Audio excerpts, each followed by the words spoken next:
Bonjour à tous. Aujourd'hui, je veux mettre une garde à la porte de mes lèvres. Éternel, mets une garde à ma bouche.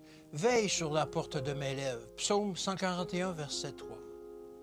Il n'y a peut-être aucune erreur que jeunes et vieux soient plus prêts à commettre que celle de passer sur certaines paroles vives et impatientes de leur langage courant. Ils pensent qu'ils ont une excuse suffisante en alléguant « Je ne faisais pas attention à ce que je disais, je ne voulais pas prononcer de telles paroles. » Mais l'Écriture sainte ne traite pas ces procédés légèrement. La plupart des contrariétés de la vie, de ses douleurs, de ses tourments sont dues à un caractère emporté. Des paroles vives, irritées, irréfléchies, prononcées dans un moment de colère, peuvent provoquer des malheurs qu'une vie entière de repentir ne suffira pas à conjurer. Oh, que de cœurs brisés, que d'amitiés froissées, que de vies ruinées par les paroles vives et dures des personnes qui auraient pu apporter consolation et guérison. L'homme ne peut, par ses propres forces, dominer son caractère, mais grâce au Christ, il peut acquérir la maîtrise de soi. Une fermeté égale, une autorité patiente sont nécessaires à la discipline familiale. Il faut énoncer avec calme ce que l'on a à dire, agir avec réflexion et exécuter sans fléchissement ce que l'on entreprend.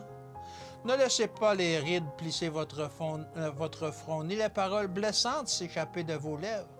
Dieu inscrit dans son livre de mémoire toutes vos paroles. Le surmenage provoque parfois la perte de la maîtrise de soi, mais l'Éternel ne vous contraint jamais à la hâte, jamais aux mouvements compliqués. Trop de personnes se chargent de fardeaux que le miséricordieux Père Céleste ne leur a pas imposés. Il ne les a jamais appelés à accomplir des actes successifs avec une hâte folle. Dieu désire que nous nous rendions compte que nous ne glorifions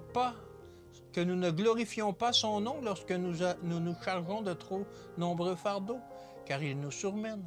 Notre cœur et notre esprit se fatiguent, et alors naissent l'irritation, l'usure, l'emportement. Ne nous chargeons que des responsabilités confiées par l'Éternel.